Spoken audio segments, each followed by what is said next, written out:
Bonsoir. Si vous voulez, je vais vous parler comme je parle à mes amis, puisque vous êtes mes amis. Comme j'ai beaucoup d'imagination, je vous vois, je sais pas, il y a un monsieur, il y a une dame, il y a une petite fille, il y a une jeune fille, il y a un jeune garçon. Tout ça, ça fait partie de mes amis. Alors, je m'adresse à eux, puis je me confie un peu, je me livre un petit peu. Ça fait du bien de temps en temps de dire ce qu'on pense vraiment.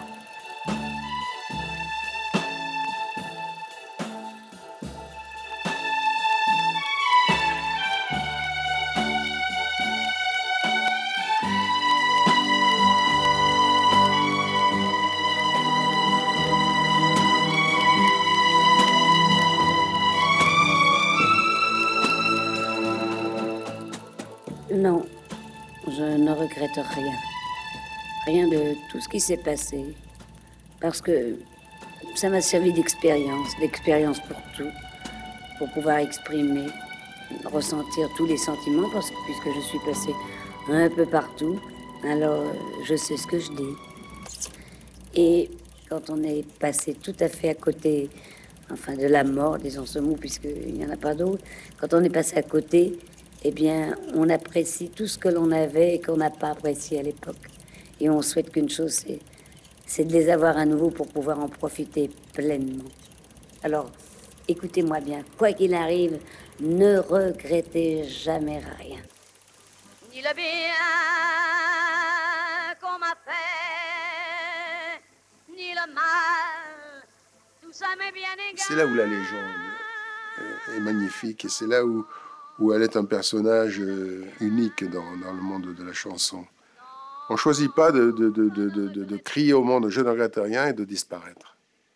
C'est Dieu ou le hasard, ça dépend des convictions que vous pouvez avoir les uns ou les autres, mais ça vous est donné. Ce n'est pas un choix. Donc elle n'a pas eu le choix, elle n'a pas dit « je vais mourir ». Elle n'a pas dit « je chanterai plus, j'aurai une autre chanson testamentaire ». Non, c'est comme ça. Ça ne se prémédite pas.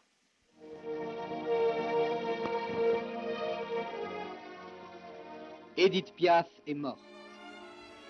Cette fois, il ne s'agit plus d'une rumeur ni d'une fausse nouvelle, comme c'est arrivé par le passé. Le 14 octobre 1963, la préfecture de police comptera près de 400 000 personnes massées sur les trottoirs entre le boulevard Lannes, le domicile de Piaf, et le cimetière du Père-Lachaise, où elle sera enterrée. Les gens faisaient la queue des heures et des heures pour aller se recueillir une seconde ou deux devant son cercueil. Tout Paris, les gens étaient dehors dans la rue, c'était un enterrement national. Le boulevard Lannes était envahi, il y avait des balustrades, il y avait tout le service d'ordre, il y avait des agents de police, il y avait... Oh. Et comme il y avait une entrée par le jardin, on a pu laisser rentrer des gens, on avait mis le cercueil dans ce qui était la bibliothèque, enfin, c'était bien, les gens passaient devant le cercueil, simplement. Et il y a quelques personnes pour qui j'ai ouvert la porte et ils ont pu voir Édith une dernière fois. Ils ne sont pas nombreux, ceux-là. Et devant ce déploiement de police, cette foule déjà dense, le cortège en lui-même paraissait discret, malgré une assez longue file de voitures, celle de ses amis et de ses proches. Le cortège du boulevard Lannes au Père-Lachaise a été incroyable. Louis Hamad, le préfet, a été merveilleux. Il avait fait arrêter pour la circulation. On est parti du boulevard Lannes jusqu'au Père-Lachaise sans un arrêt. Tout était arrangé pour que les agents de police, tout ça, ça arrête la circulation. C'est formidable. Et alors, il y avait du monde tout le long du chemin. Oh, c'était affreux. Alors, quand on est passé devant, oh là là, fouf.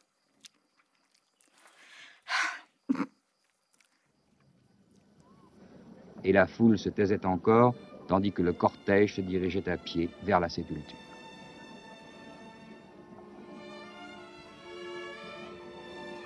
Il y avait 4 voitures couvertes de fleurs, de gerbes, de couronnes. Il fallait jouer les coudes, hein, parce que bon, il n'était pas question de dire bah oui, je connais Édith, tout le monde disait ça. Les images qui vont suivre vont peut-être vous choquer comme nous l'avons été ce matin pendant la cérémonie. Ils étaient 40 000, répétons-le, devant la porte et ils voulaient suivre jusqu'au bout le dernier voyage de Piaf. Et cette foule, empressée, maladroite jusqu'au désordre, jusqu'à l'indécence parfois, romprait très vite les barrages de police. C'est affolant, affolant. Il y avait des gens grimpés sur les tombes, il y en avait qui étaient montés dans les arbres pour tenter de voir, je ne sais pas quoi, des vedettes ou des... Non, mais c'était surtout le comportement du public. Il venait enterrer une des leurs, en fait. Piaf, c'était une Parisienne et Paris lui a rendu son hommage. Pourquoi cette mort prématurée à 47 ans? Piaf avait-elle décidé d'abréger sa vie, de la brûler aussi vite que l'on crame une chandelle? Pourquoi pas? Elle l'avait écrit. Si je ne chante pas, je meurs. Chanter ou se détruire. Une incontrôlable course contre la mort qui commence en septembre 1960. Piaf est malade. Ses jours sont comptés. Son médecin lui interdit de remonter sur scène. Et il lui dit franchement, « Si vous n'arrêtez pas, vous allez mourir. »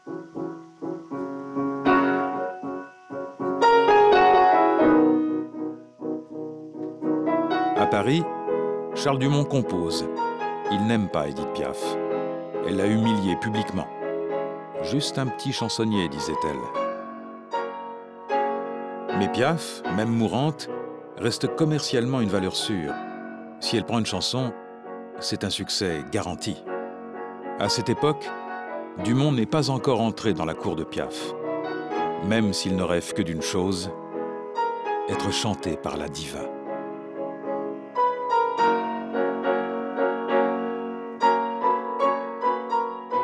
J'appelle mon ami Michel Vauquer, le mari de Cora Vauquer, qui était un monsieur qui avait déjà fait beaucoup de grandes chansons à succès. Et je dis, Michel, écoutez, j'aimerais que vous veniez vous faire écouter une chanson. À l'époque, il n'y avait pas tout ce qui est les moyens techniques d'aujourd'hui. On se déplaçait pour écouter une chanson. Et donc il vient, je lui joue la chanson. Je dis, voilà, est-ce que vous pouvez faire les paroles là-dessus? Il me dit, oui, ça me plaît bien. Il repart chez lui et quelques jours après, il m'appelle, il me dit, écoutez, voilà, j'ai trouvé une idée pour votre chanson. Alors, comme il avait fait une note très longue, là, au début, comme ça, j'ai mis non. Et je ne regrette rien. Et je vous jure, sur tout ce que j'ai de plus cher, je réponds à Michel Vauquer, eh bien, c'est pas terrible, votre idée. Je trouve pas que ça soit une idée bien formidable. Hein. Michel Vauquer, il ajoute en plus, en supplément au programme, il me dit, comme vous inquiétez pas, c'est un très bon titre et c'est une chanson pour Édith Piaf. Alors, je lui dis, écoutez, alors Michel, je vous en supplie, qui vous voudrez, où vous voudrez, quand vous voudrez, j'irai en Chine si vous voulez, mais alors Piaf, vraiment, c'est pas possible. Et pourtant, un rendez-vous aura lieu.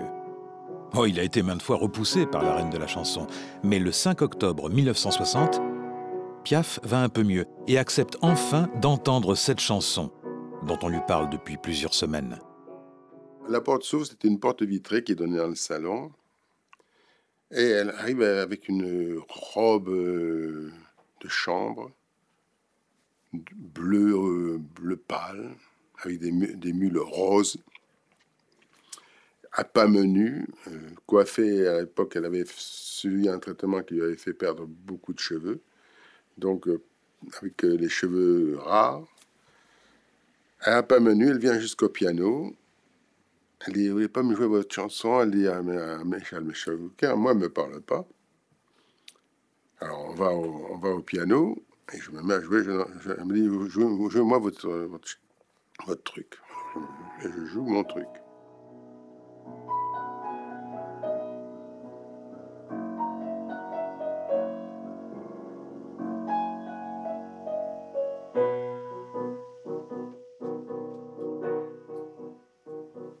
Là, elle dit rien.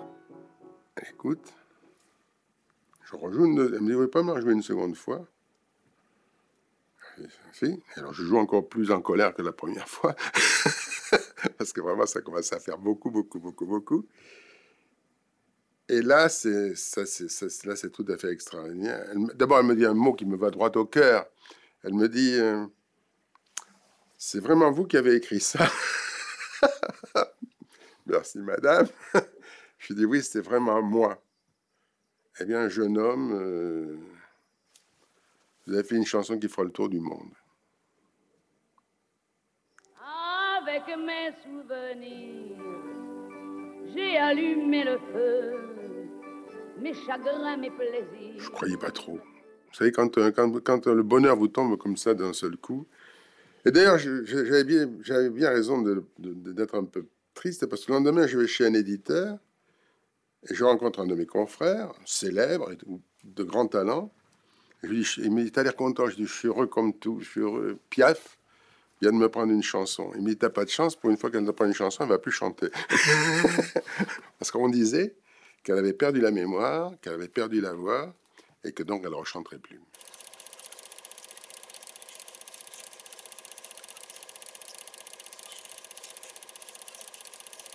Et je me demande si c'est pas au moment où on est le plus malheureux qu'on est le plus heureux. C'est par la souffrance que l'on donne de la valeur aux choses, non? Je crois qu'il faut payer de larmes un véritable bonheur.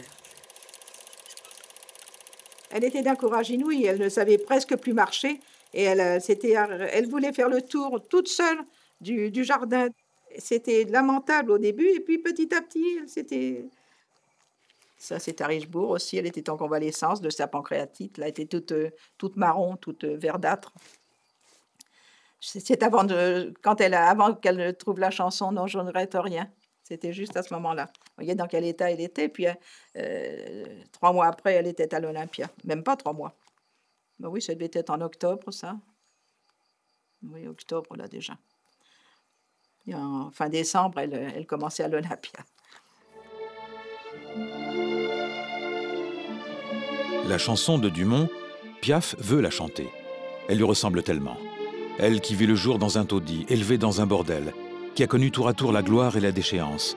Mais en cet automne 1960, elle n'en a plus la force. Et elle n'a plus de contrat depuis 1 an, quand un événement survient.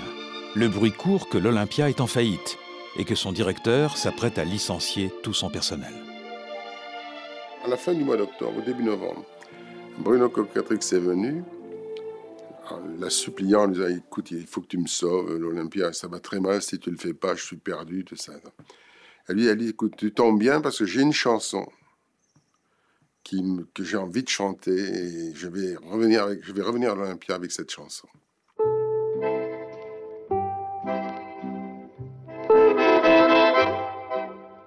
Édith Piaf, chaque fois qu'on vous voit réapparaître sur cet écran pour chanter, on a l'impression d'assister à un miracle qu'on n'attendait plus. D'où vous vient cette force, ce courage qui vous tire toujours des plus mauvais cas? Je pense que c'est la foi en tout. Vous croyez à la chance? Je crois tout simplement. À la destinée? Non, je crois pas à la destinée, je crois que les bonnes choses arrivent si on le désire. Et je crois qu'on peut sortir de n'importe quelle mauvaise situation. Dans votre vie, jamais vous ne vous êtes dit, lorsque vous étiez malade, par exemple, ou au lit, qu'il y avait des limites et que ces limites, vous les aviez franchies? Bien, c'est-à-dire, quand on est malade, évidemment, c'est très dur d'avoir un bon moral. Mais tout de même, même si il m'est arrivé de me laisser abattre un petit peu, immédiatement, je reprenais le dessus en me disant non, c'est pas possible, je m'en sortirai, j'y arriverai. Pour 5 colonnes à la une, et pour la première fois depuis 1 an, elle est remontée sur une scène. La chanson nouvelle qu'elle va chanter ce soir, c'est la chanson de son retour. C'est vous qui allez être son premier public.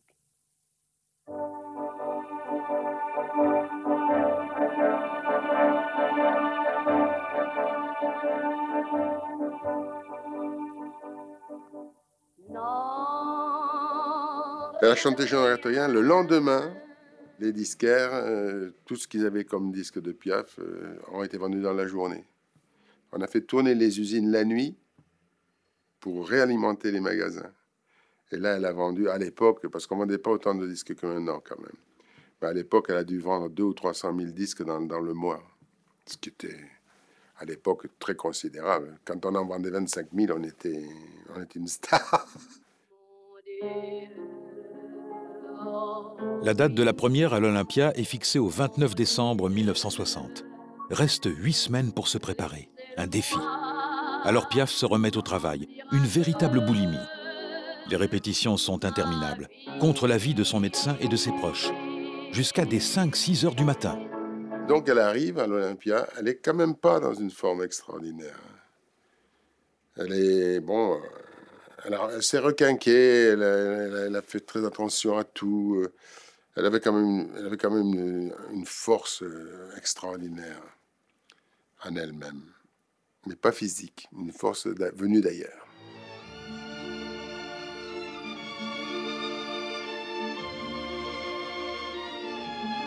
Dans la salle, il y a Duke Ellington, Marlène Dietrich, Cardin, tout Paris.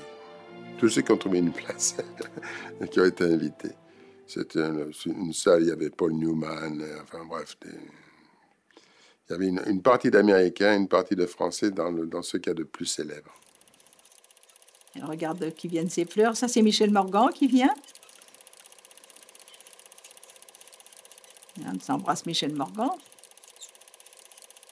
Le triomphe de cette soirée-là, je sais pas, les gens, ils ont peut-être applaudi une demi-heure. C'était effrayant, personne partait. Mais les plus grands, tout ça, debout, personne ne bougeait, quoi. Et elle était exténuée, bien sûr. On l'a récupérée au 20e ou au 30e rideau, je sais pas. Elle était bon. Et après, ça a été dans la loge, le défilé de tout le monde. Quel courage!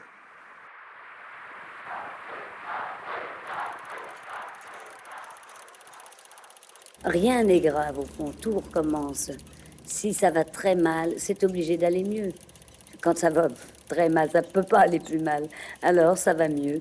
Fatalement, il y a toujours de l'espoir quand tout va mal. Et traîné par la foule qui s'élance et qui danse une folle farandole, je suis emporté au loin. Le contrat prévoyait 30 représentations. Face au succès, il est prolongé de 2 mois. Ce seront 100 représentations. Et parfois 2 récitals dans la même soirée. Les caisses de l'Olympia se remplissent. Les disques de Piaf s'arrachent. Edith, emportée par le succès, n'écoute aucun conseil. Fatalement, elle s'épuise à nouveau.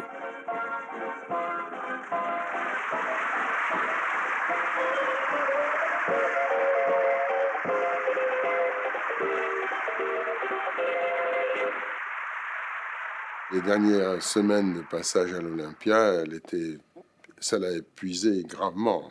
Vous savez, on allait la chercher dans sa loge, j'étais dans sa loge. Bruno Cocatrix et moi-même, on la prenait sous les bras, on l'amenait jusqu'à la scène.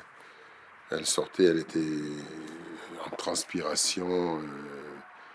Elle n'était pas bien, quoi. Elle n'était pas bien du tout. On parlait dans la voiture, moi je dis, il faut que tu arrêtes, il faut que... Bon, elle ne voulait pas entendre parler. Je dis, tu sais... Elle ne voulait rien entendre. Il n'y avait rien à faire. On ne pouvait pas. Elle voulait aller jusqu'au bout. Que faire? Elle était heureuse au fond, que sur scène. Elle faisait l'amour avec son public. Elle faisait l'amour en scène. Elle était heureuse sur scène, c'est tout. On la voyait minable, fatiguée, tout ça en coulisses. Mais dès qu'elle rentrait en scène, il se passait quelque chose et ça allait.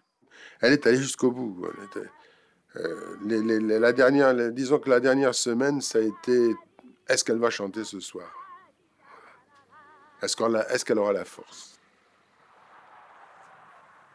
Et au moment d'arriver sur scène, elle l'avait. On l'a plantée devant le micro, on ouvrait le rideau, elle chantait 50 minutes. On fermait le rideau, on la reprenait, on l'amenait à sa loge. La dernière semaine a été vraiment très difficile. Piaf sauve l'Olympia. Certains diront alors que c'était un suicide. Et Bruno Cocatrix lui écrira cette lettre. Mon Édith, vous aviez déjà fait un miracle en luttant à nouveau contre les mauvais esprits, mais cela vous le faisiez pour vous. Vous avez fait un second miracle pour tenir pendant des mois. J'en ai honte. Vous m'avez donné non seulement votre talent, votre génie, mais surtout une partie de votre volonté morale, une partie de vos forces physiques. En fait, une partie de vous.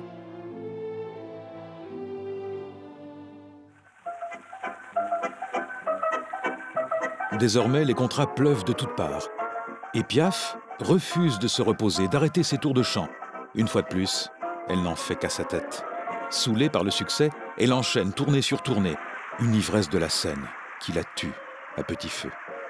À vous voir ainsi chaque soir dans une ville différente, on a un peu l'impression que peu importe la ville où vous chantez, mais ce qu'il faut pour vous, c'est que vous chantiez tous les soirs. Ah oui. Vous ne pourriez pas ne pas chanter? Non, je peux pas. Pourquoi? Ah, c'est ma vie. C'est un exutoire, si vous voulez. Oui. J'ai besoin de ça. Je me retrouve. Il y a des gens qui ont des crises de larmes. Moi, c'est en chantant que je récupère. Si vous étiez obligé d'arrêter de chanter, qu'est-ce qui se passerait?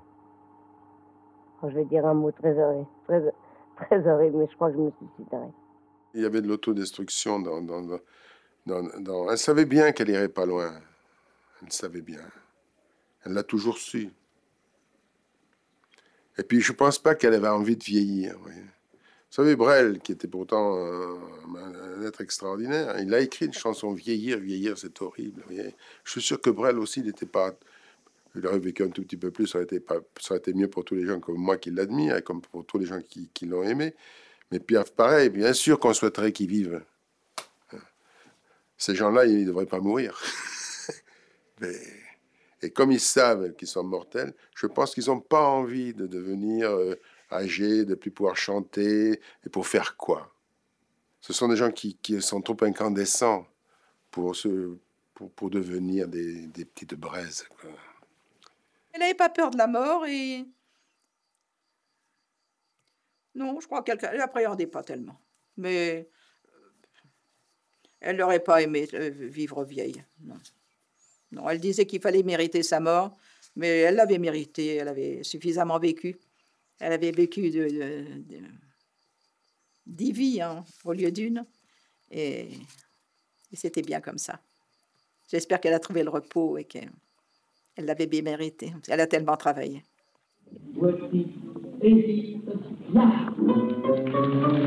Mais écoutez plutôt les acclamations qui saluent son entrée en scène. Cela fait déjà longtemps que les journalistes sont aux aguets, qu'ils suivent Piaf pas à pas. Parce que chaque tournée devient un calvaire. Piaf sillonne la France entière durant des mois. Le public se bouscule aux portes des petites salles de province, trop petites, obligeant 2 tours de chant dans la même soirée. Et tout ce monde guette la chute, espère peut-être secrètement la voir s'écrouler sur scène.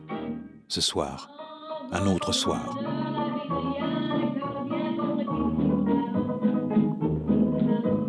C'est extraordinaire, Édith Piaf devant son public est maintenant complètement transfigurée. C'est la très grande Édith Piaf que nous avons devant nous, celle qui demeure la grande tragédienne de la chanson.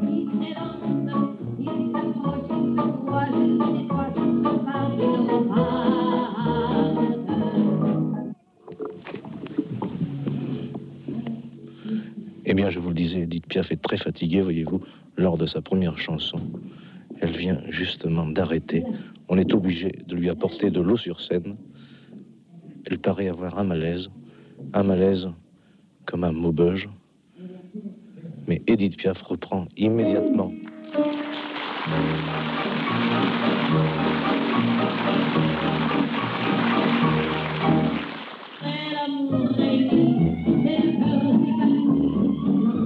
On a l'impression qu'Édith Piaf force beaucoup. Et de toute façon, le public est pris. Le public va certainement lui réserver un triomphe. Ici, Claude Lapleau, qui vous parlait du cinéma Caméo à Béthune.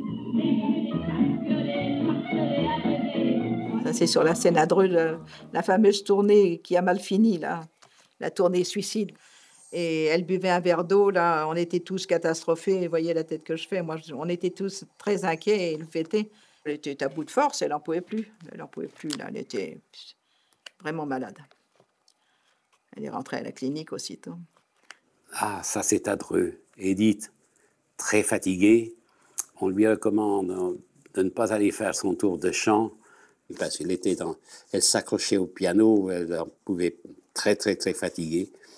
Elle a fait quand même son tour de chant, mais enfin, avec beaucoup de difficultés. Ah oui, on s'attendait à la voir mourir sur scène. Les journalistes suivaient, du reste, il y avait beaucoup de journalistes. Le bruit avait couru qu'elle était finie, qu'elle allait tomber en scène, quoi. Et puis, le fait est, là, il a fallu fermer le rideau ce jour-là. Et on l'a retirée presque inanimée, quoi.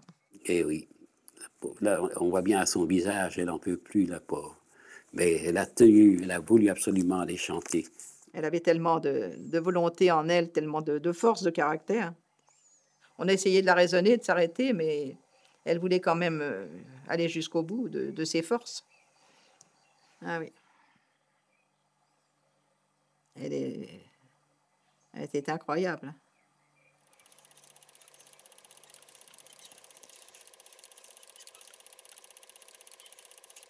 Il y a une autre sorte d'amour.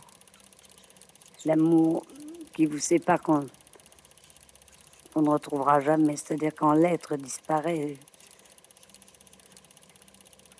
Après la mort, ceux qui se sont aimés vraiment se retrouvent. C'est une certitude. Même si c'est qu'un petit point dans l'éternité, si on sait que ce petit point-là, c'est l'être qu'on a aimé. C'est la seule chose qui compte, je crois. Il y a eu avant Marcel et après Marcel. Edith a beaucoup changé après le deuil qu'elle a eu après ce grand chagrin. Il y a eu un choc terrible dans son organisme, le métabolisme, enfin et là ses douleurs ont commencé. Elle a commencé à souffrir terriblement et alors là elle ne supportait plus la souffrance. En plus de la souffrance morale, elle avait la souffrance physique. Alors là c'était épouvantable. Alors on faisait des sels d'or pour la calmer, de la cortisone, des tas de choses, mais elle souffrait tellement. Quelques mois après la mort de Cerdan, Piaf est atteinte par une terrible maladie, la polyarthrite.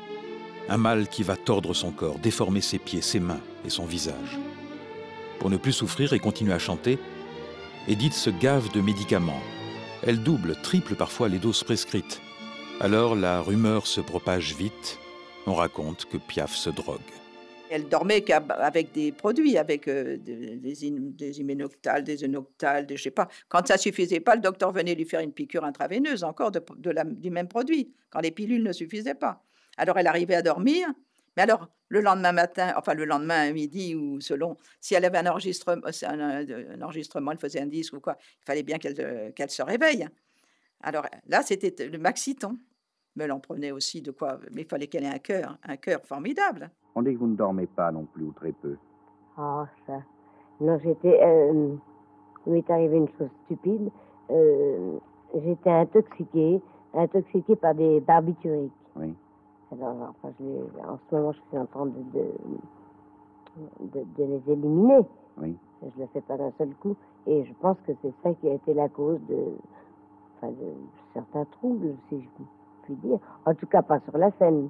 Oui.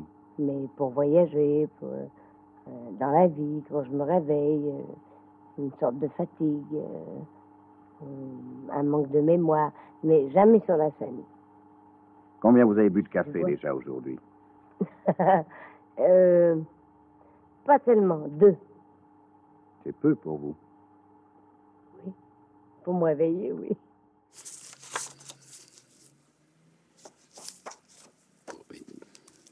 Là, je la transporte à la clinique de Meudon pour une cure de sommeil. C'était le moment de plus grande émotion que j'ai connu dans mes années passées auprès d'Edith. Elle est dans un semi-coma, inconsciente, et j'en tremble parce que j'ai peur. Elle pesait une plume, si l'on peut dire, mais j'avais peur de l'échapper. Et c'était pris un matin d'été en juillet. Les journalistes avaient passé la nuit dans le bois de Boulogne, savaient très bien qu'il allait se passer quelque chose. Mais ça, c'était la plus grande émotion de ma vie, de la porter comme ça, comme une morte. Il y avait un pharmacien, je me rappelle, je crois qu'il s'appelait Lajoigny, à l'angle de la rue, enfin pas loin de chez elle, l'avenue Henri Martin. J'aime vous dire que c'était vraiment sa meilleure cliente. Elle prenait énormément. Mais contrairement à ce qu'on a pu raconter, je n'ai jamais vu de drogue. J'ai jamais vu Edith avoir des seringues. Elle n'avait pas de seringue, elle n'avait rien. Elle n'avait pas de matériel. Et puis enfin, jamais elle se serait... Quand certains livres ont raconté qu'elle se piquait à travers sa jupe, tout ça, non. Sa mère, oui. Mais elle, non. Pendant le dernier grand récital, la dernière grande rentrée, le médecin est venu y faire des piqûres, oui, ça c'est sûr. Mais c'était médical, c'était pas quotidien. C'était les périodes de crise, les périodes où c'était ça, où pas pouvoir travailler. Et puis souffrir le martyre. Elle n'aurait pas voulu s'arrêter. Oh non. Elle l'a dit très très souvent, je préfère mourir que de chanter. Ça c'est certain. Et puis je la comprends. On avait beau demander, supplier le chirurgien de ne pas lui faire de morphine quand elle venait d'être opérée. Ils étaient bien forcés d'en passer par là. Alors là, elle n'avait qu'une hâte, c'était de s'en sortir. Elle voulait absolument finir. Et elle y arrivait très bien, du reste. Ah oui, elle avait de la volonté. Difficile de combattre cette accoutumance. À partir de 1960, Edith tient des cahiers de bonnes résolutions. Quelques notes griffonnées chaque soir. Plus de piqûres. Accroche-toi aux branches. Laisse-toi aller quand tu es fatigué. N'aie plus de passions qui te font mal. N'aie plus de désir. Résolution d'un soir dont on se moque au matin. Piaf ne peut vivre sans sa dose de pilules qui, au lieu de repousser l'échéance, l'affaiblissent jour après jour. Son médecin la prévient par courrier. Edith, arrêtez ces médicaments qui détruisent votre foie. Mais c'est pour ça qu'elle s'est fait un trou dans l'estomac. À ce moment-là, le moindre écart de nourriture a été néfaste. C'est pour ça qu'elle a eu des comas hépatiques et tout, parce que il suffisait d'une énorme omelette, comme elle mangeait, elle avait bon appétit, et puis comme elle n'avait pas droit, ça lui donnait d'autant plus envie. Alors vous pensez, quand elle faisait une bêtise, elle la faisait à fond. Ah là là. Si votre médecin vous ordonnait d'arrêter et que vous sentiez que vous croyez avoir la force de continuer, vous désobéiriez à votre médecin? Oui. Vous l'avez déjà fait? Oui, je fais que ça, désobéir. Spécialement à votre médecin? Oh, à tout le monde. En 1962, Piaf rencontre Théo Sarapo. À quoi ça sert l'amour? On raconte toujours. Elle l'avait engagé comme secrétaire. Elle décide d'en faire un chanteur. L'amour ne s'explique pas, c'est une chose comme ça. Et puis, elle en tombe amoureuse. Et vous prend tout à coup. Pour son entourage, Piaf n'aurait jamais dû connaître ce jour. En octobre 62, elle est en fin de vie. Perclue de rhumatisme déformant, opérée du foie, empoisonnée par les médicaments, elle n'est plus qu'une ombre. Alors ce mariage inattendu, c'est un peu comme une résurrection, un événement, ou plutôt une curiosité. Il a 26 ans, elle en a 46, et en paraît 20 de plus. Avec toi je suis bien, c'est toi que je voulais, c'est toi qu'il me fallait, toi que j'aimerais toujours, ça sert à ça, l'amour.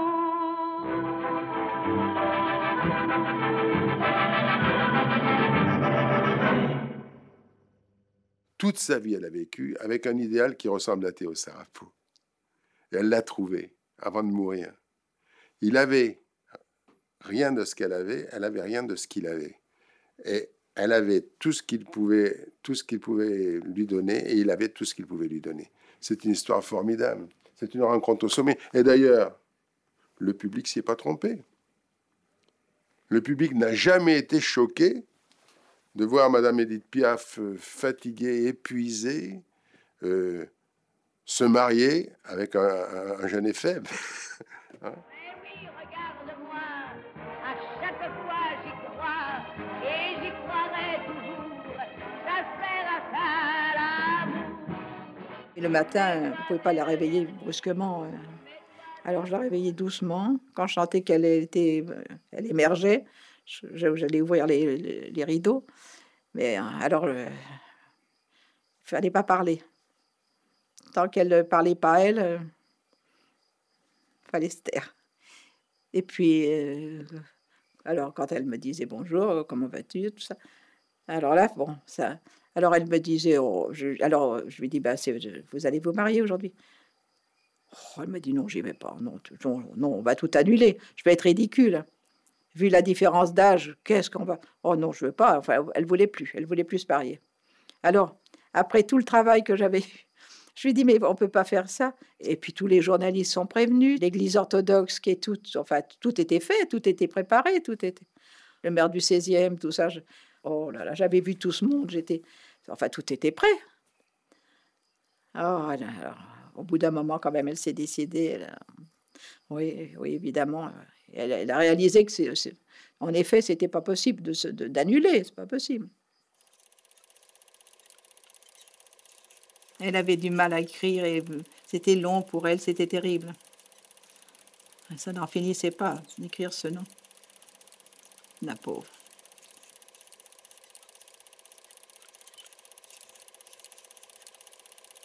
Cet amour est décidément très fort. Je crois que c'est le seul sentiment qui ne s'achète pas, qui ne se discute pas, qui ne s'analyse pas.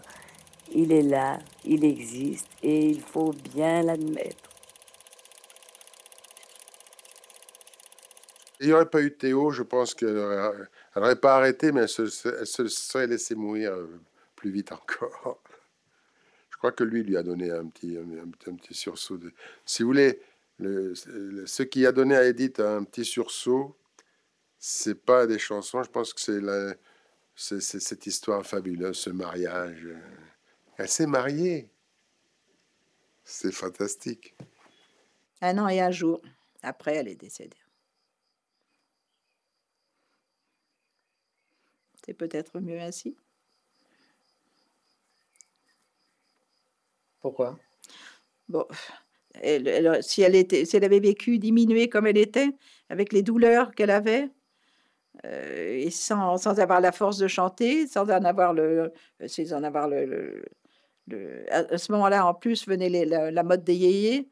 Tout ça, il aurait fallu vraiment, pour continuer à être Édith Piaf, qu'elle soit en pleine possession de son travail. Si elle avait été un petit peu diminuée, ça n'aurait pas été. Alors, elle aurait abîmé, en somme, tout ce qui avait été merveilleux. Alors, c'est peut-être mieux qu'elle soit partie dans toute la splendeur de son talent. Les derniers moments, malheureusement, il y a quelques récitals en trop. Et il aurait fallu s'arrêter avant.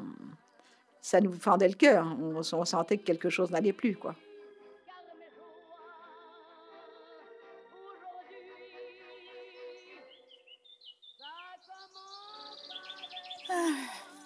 Ben là, ici, c'était le pigeonnier d'Édith, enfin, qui lui était destiné et que nous avions réalisé en 59, 60, quand on a commencé à faire les travaux ici.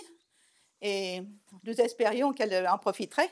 Malheureusement, elle a vu le projet, elle a vu les premières photos, la bâtisse, enfin, mais elle n'a pas pu en profiter.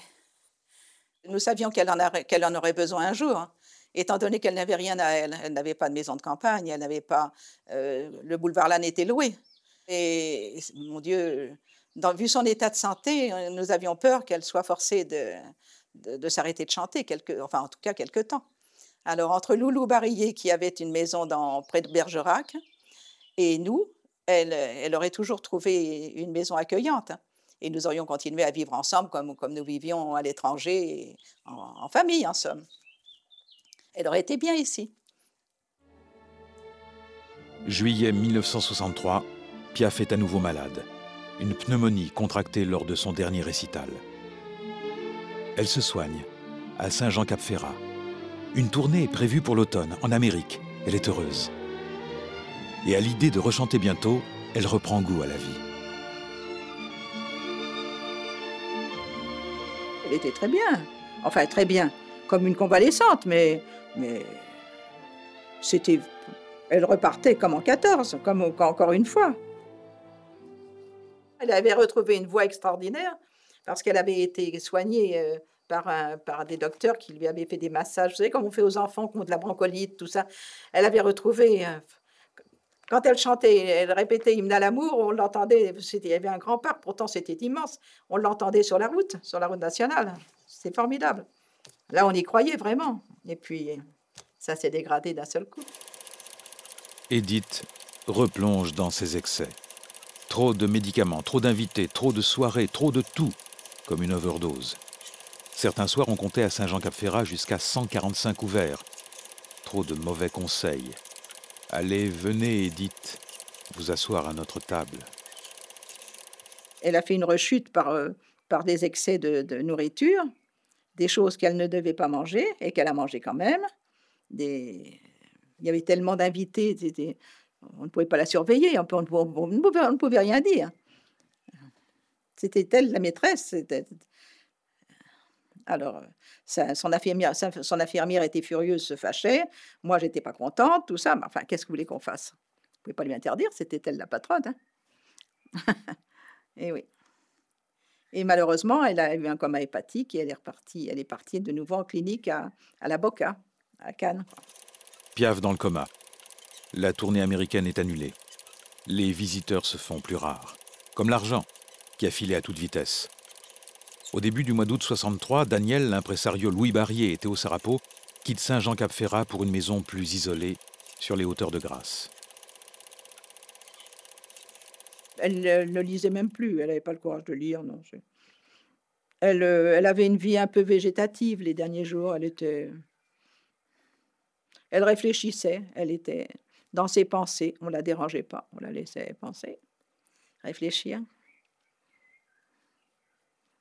Mais on ne croyait pas tout de même que ça se gâterait à ce point-là. Et puis, ah oui, je me souviens, on a fait venir un guérisseur dont on nous avait parlé. L'infirmière a décidé que le guérisseur devait venir. Il lui a imposé les mains, tout ça. On sait donc, ça n'a rien fait du tout.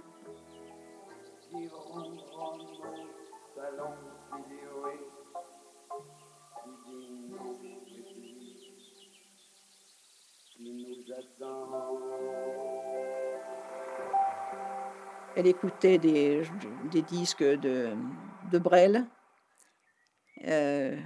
Entre les vieux, là, j'ai pas la pendule qui marche au salon, là, je sais plus. C'était triste. Et puis enfin, là, le dernier disque que je lui ai mis, c'est son disque de son récital de Carnegie Hall. Et elle l'a écouté complètement, sans commentaire, sans rien. On l'a écouté dans le calme. Et elle m'a dit, c'est la dernière phrase qu'elle médite, du reste, elle m'a dit, on en a encore des beaux voyages à faire, ma douce. Elle espérait sans doute, elle avait de l'espoir encore de repartir, encore en tournée. Le temps d'un sanglot oublié, toute une heure, la pendule d'argent. J'ai écrit une chanson avec Jacques Brel pour elle, pour aller la voir. Elle n'a pas voulu me recevoir parce qu'elle était trop malade. Bon, moi je suis heureux, donc j'étais un petit peu déçu. J'y ai chanté la chanson au téléphone. Enfin, chanté. J'y ai fredonné la chanson au téléphone. Je suis parti en vacances et quand je suis rentré, elle était décédée. Elle m'avait dit que je rentre à Paris au mois d'octobre. Et elle est rentrée morte. Le dernier jour, à vrai dire, depuis la veille, elle était vraiment dans son lit et pas bien du tout. Alors, mais rien de spécial. Hein. Mais le matin, vraiment, on a senti que ça allait mal.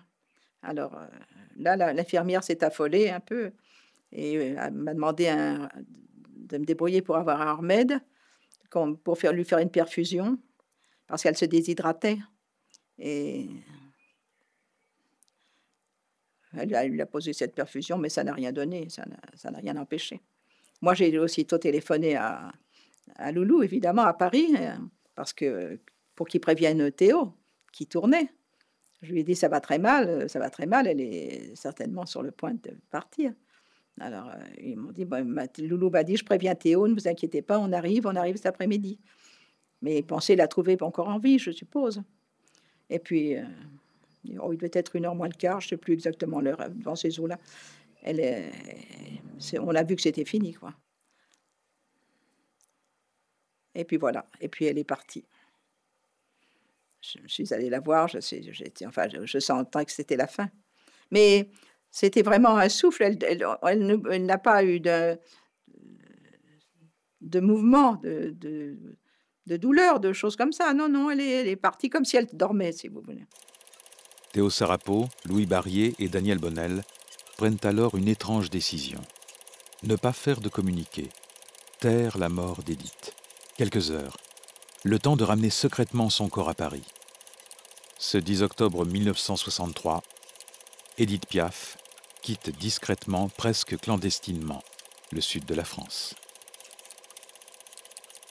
J'ai été à la Boca, voir les bonnes sœurs qui avaient soigné Édith déjà.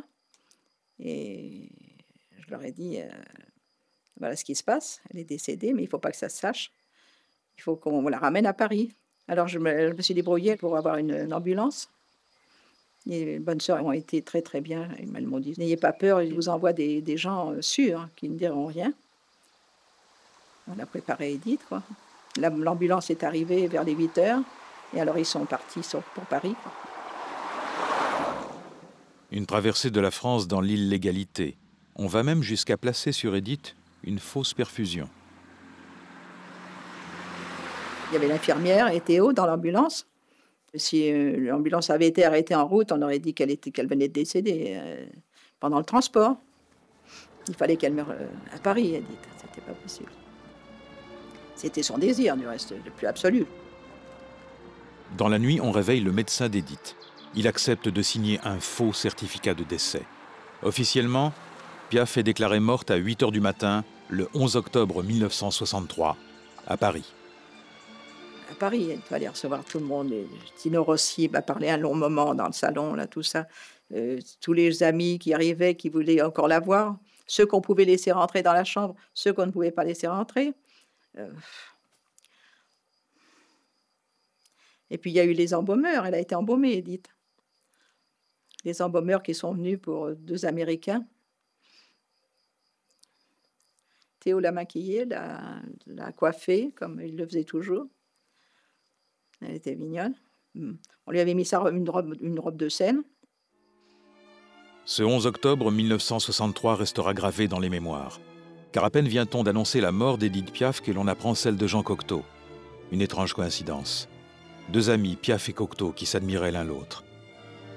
Le poète avait même écrit pour Piaf une pièce de théâtre, Le Bel Indifférent. Et la légende raconte que c'est en apprenant la mort d'Édith que Cocteau s'est effondré. Il était très malade, sans doute, il serait peut-être mort, mais peut-être pas ce jour-là. Mais on lui a dit, un journaliste lui a téléphoné en disant, vous savez qu'Édith Piaf est morte. Ça lui a fiché un coup épouvantable, forcément, comme quand on aime beaucoup une personne et qu'on vous annonce comme ça son décès. Édith et Jean. Qu'avaient-ils en commun, la chanteuse de rue et l'homme de lettres, si ce n'est le souci de la beauté et de la perfection, si ce n'est la souffrance et la maladie? Durant leurs dernières années, ils ont échangé une correspondance soutenue. Cocteau aimait profondément Édith. Dans une lettre, il lui avait écrit « Quand tu chantes, on dirait que tu arraches ton âme pour la dernière fois. »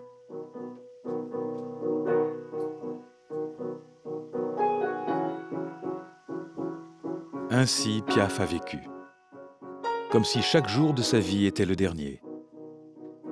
Elle l'a chanté, le cri de toute une vie. Un épitaphe. Ce sont des gens qui, dans le temps qui est le leur, ils vivent 10 fois ce que vivent les autres. 10 fois, 100 fois, 1000 fois. Ils sont 1000 fois plus généreux, 1000 fois plus en colère, 1000 fois plus heureux, 1000 fois plus triomphants, 1000 fois plus malheureux. Dans le même temps. Donc quand ils meurent à 45 ans, 50 ans, ils ont fait le plein de vie.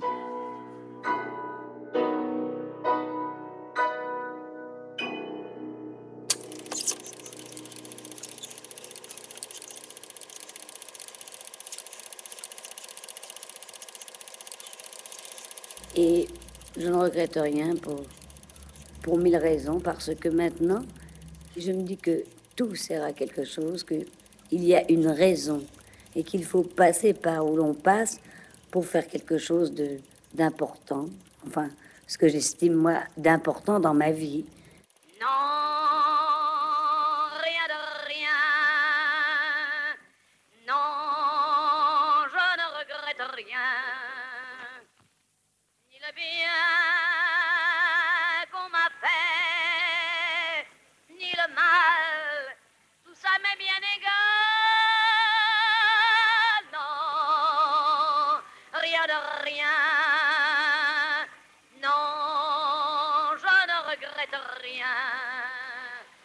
ma vie.